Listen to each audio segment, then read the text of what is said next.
BX1+. L'invité de Fabrice Grosfilet. Et notre invité politique aujourd'hui, c'est Fabien Minguin, échevin du commerce à la ville de Bruxelles. Juste une toute petite parenthèse sur cette actualité de Molenbeek-Saint-Jean. Les policiers ont besoin de soutien. Ils ont besoin que les politiques leur redisent qu'on condamne ces violences. Et au-delà du soutien que nous devons témoigner aux policiers, et je tiens à le redire, effectivement, les agressions de hier et malheureusement que l'on connaît de plus en plus fréquemment sur la police sont inacceptables.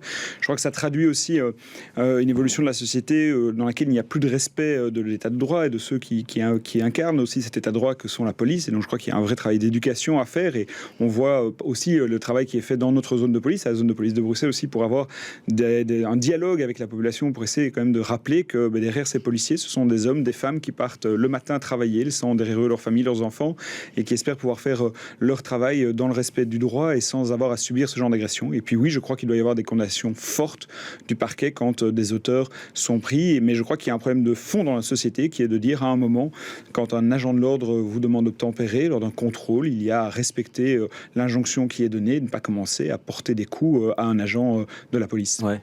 Que ce soit pour une infraction routière ou pour une infraction liée au Covid, par exemple, quand on demande de porter le masque ou quand on indique qu'il faut fermer la terrasse d'un restaurant. Oui, je crois que les agents de police sont là pour faire respecter la loi, ils sont là pour faire le rappel de la loi, et donc je crois qu'effectivement il y a un respect à montrer aux agents de police, à l'injonction qui est donnée quand celui-ci est le rappel de la loi. Alors justement, on va parler des conséquences toujours sensibles de la Covid-19 avec l'instauration d'un Covid Safety Ticket en région bruxelloise qui se conjugue avec une sortie, on verra si elle est progressive ou plus brutale que ça, des mesures de soutien de la Covid-19. On a beaucoup parlé de l'extinction de la TVA réduite pour l'Horeca. Elle est actuellement de 6%. Elle devrait donc repasser à 21% à partir du mois d'octobre.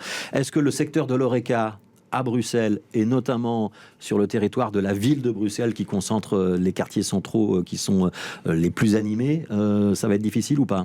Mais il y a des différences internes au secteur et intra-secteur qui sont très différentes, évidemment. Il y a aujourd'hui des Horeca, des restaurants qui ont retrouvé 100% de leur capacité, dont les chiffres d'affaires sont très bons et pour qui, effectivement, la crise est derrière. Et puis, il y en a des qui sont encore dans les difficultés. On peut penser à des sandwicheries ou des petits Horeca qui sont dans les quartiers de bureaux, à des Horeca qui sont liés au secteur touristique. Et puis, il y a dans ce secteur Horeca également les hôtels qui ne sont toujours pas à leur pleine capacité, avec un tourisme d'affaires qui prend encore du temps à redémarrer et un été qui a été difficile.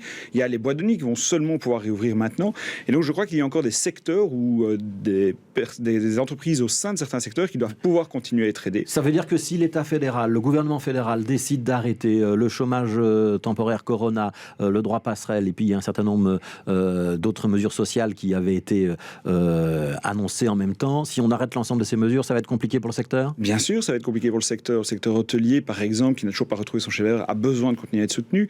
Je ne comprendrais pas que les boîtes de nuit qui réouvrent enfin, alors qu'elles ont été les plus largement impactées par les fermetures dues à la crise, ne bénéficient pas de la même mesure de relance que le secteur de la restauration avec une TVA diminuée à 6%. Et puis donc le vous demandez chômage, une TVA je demande la TVA pour les boîtes de nuit. Pour les boîtes de nuit, très certainement. Et puis il y a cet enjeu du chômage économique dû au Corona.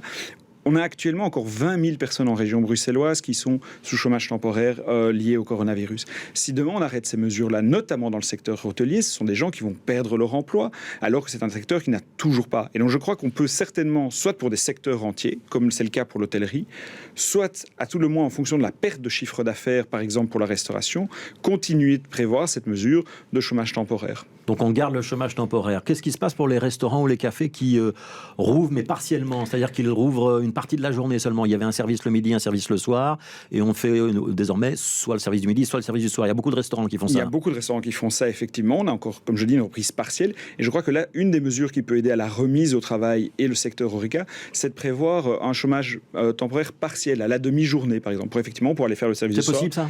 Ça a été fait pour le service des transports scolaires ou les titres-services. Je trouve qu'on devrait pouvoir mettre ça en place pour le secteur de l'Horeca également, qui a encore, comme je le dis, des fortunes diverses. Il y a ceux qui fonctionnent très bien en fonction des quartiers, en fonction du type de clientèle à qui on s'adresse, d'autres qui sont encore dans de grandes difficultés. On ne peut pas laisser tomber le secteur Horeca bruxellois. Donc demande de TVA à 6% pour les boîtes de nuit et instauration d'un chômage temporaire au minimum si on doit renoncer au chômage Corona. C'est deux demandes que vous allez donc transmettre au fédéral, j'imagine. Il y a des choses que vous pouvez faire vous-même, Fabien Minguin, puisque vous êtes l'échevin du commerce à la ville de Bruxelles. Est-ce que, par exemple, on peut se dire que les mesures d'exonération de taxes sur les terrasses ou la possibilité d'étendre ces terrasses même si on va vers l'hiver quand même maintenant, ou vers l'automne. C'est des choses que vous pouvez faire ou pas? Et c'est ce que nous faisons. Effectivement, une des grandes mesures de soutien à Horeca à la ville de Bruxelles a été d'être les précurseurs dans cette mise en place de ces terrasses étendues. Beaucoup de villes nous en suivent. On avait été les premiers à mettre en place.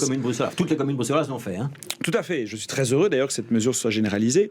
Et donc, ce que nous mettons en place, c'est nous prolongeons, puisque la fin de la saison est plutôt clémente, ce qui rattrape un peu un mois d'août très compliqué pour le secteur Horeca, cette prolongation des autorisations d'extension terrasse sur la voie publique jusqu'à fin octobre pour vraiment venir soutenir encore le secteur en cette belle saison.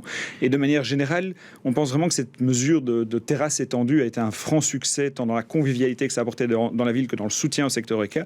Et donc nous allons pérenniser cette mesure. Donc dès l'année prochaine et pour toutes les années à venir, une fois que le corona sera derrière nous, les terrasses pourront, les exploitations Horeca sur le territoire de la ville pourront redemander ces extensions terrasses durant la belle saison d'avril à fin septembre afin de soutenir de manière structurelle un secteur économique. Donc d'avril à septembre, on aura des terrasses partout sur la ville de Bruxelles si les restaurateurs ou les cafetiers le demandent. Si les restaurateurs et les cafetiers le demandent, dans le respect évidemment des règles tant urbanistiques que de la circulation des personnes. Qu'est-ce que vous faites des riverains qui ne sont pas forcément ravis d'avoir des bruits de gens qui quittent le restaurant ou le café en soirée?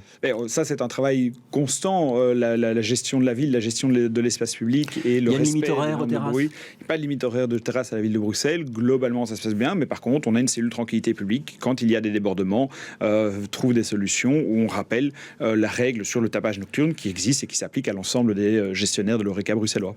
Alors, vous avez donné une interview ce matin au journal La Dernière Heure et vous dites on devrait pouvoir étendre le Covid Safe Ticket d'abord à la région wallonne, à la région flamande. Ça, c'est aussi ce que demande l'Horeca pour éviter les distorsions de concurrence, mais aussi aux lieux de culte. Les églises, les mosquées sont dans le viseur de Fabien Minguin? Non, le point de départ de la réflexion, c'est le suivant. J'ai plaidé d'ailleurs ici pour cette utilisation du Corona Safe Ticket de manière temporaire comme moyen d'un retour à la vie normale le temps que les taux de vaccination augmentent et en tout cas qu'on arrive à un taux où il n'y a plus de menace sur la surutilisation de nos lits d'hôpitaux. Et donc, ce que je crois aujourd'hui dans tout le débat qu'on a sur le Corona Safe Ticket, le débat qui va être traduit dans l'ordonnance régionale arrêtée, c'est qu'il y a un peu un phénomène chez une certaine partie de la population qui est non vaccinée, de phénomène un peu de ce qu'on appelle le passager clandestin. Donc, j'attends que les autres le fassent pour ne pas devoir le faire moi-même. Et si on va, et c'est le cas, vers l'utilisation de ce Corona Safe Ticket de manière transitoire et temporaire, je crois qu'il est utile d'essayer de se dire que le maillage doit être le plus complet possible. Ça n'a pas de sens. Ce n'est pas avoir retenu les leçons de la crise que de croire qu'on va appliquer des mesures uniquement sur un territoire comme Bruxelles ou comme Liège et de croire que les gens ne vont pas bouger dans un territoire aussi petit que la Belgique. Et donc je crois qu'il faut avoir une réflexion globale sur l'utilisation de ce Corona Safe Ticket.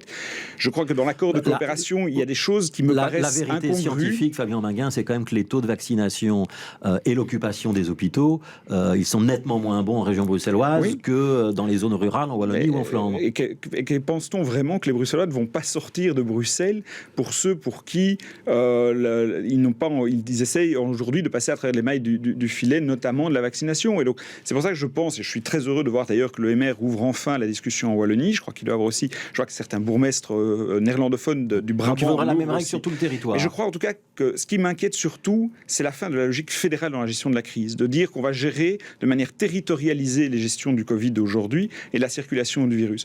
On a montré que ça ne fonctionnait pas.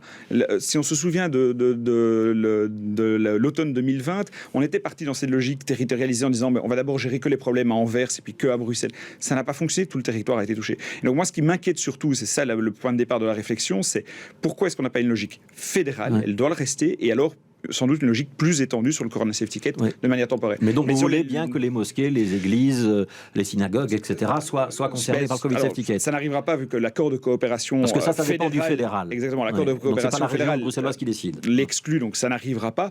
Mon point en tout cas, c'est de dire ayons une réflexion globale, et je crois effectivement qu'on doit l'avoir sur tous les secteurs, mais aussi sur tout le territoire. Est-ce qu'il faudra alors avoir une réflexion sur l'utilisation du Covid Safe Ticket, par exemple lorsqu'on va dans un grand magasin, ou par exemple lorsqu'on va rue Neuve, qui est sur le territoire de la ville de Bruxelles? Mais là aussi, ça n'est pas prévu par l'accord de coopération. Mais comme je le dis, si on utilise le Corona Safe Ticket pour avoir un maillage de gestion de l'ensemble du territoire, il fallait sans doute aussi l'avoir sur un certain nombre de secteurs, sachant que je le redis, ça doit être une étape. Vous n'allez pas vous faire des amis chez les commerçants là, hein? Mais non, je sais très bien que l'UCM ne le veut pas. Moi, je remets en question la manière dont le fédéral a détricoté ce qui était aujourd'hui une logique fédérale et globale du secteur vers une logique territorialisée. Je ne crois pas non plus que c'est en mettant le Corona Safety Ticket juste sur la rue Neuve qu'on va aider par rapport, grâce à l'utilisation de celui-ci, à une amélioration de la situation sanitaire. Ça n'a pas de sens.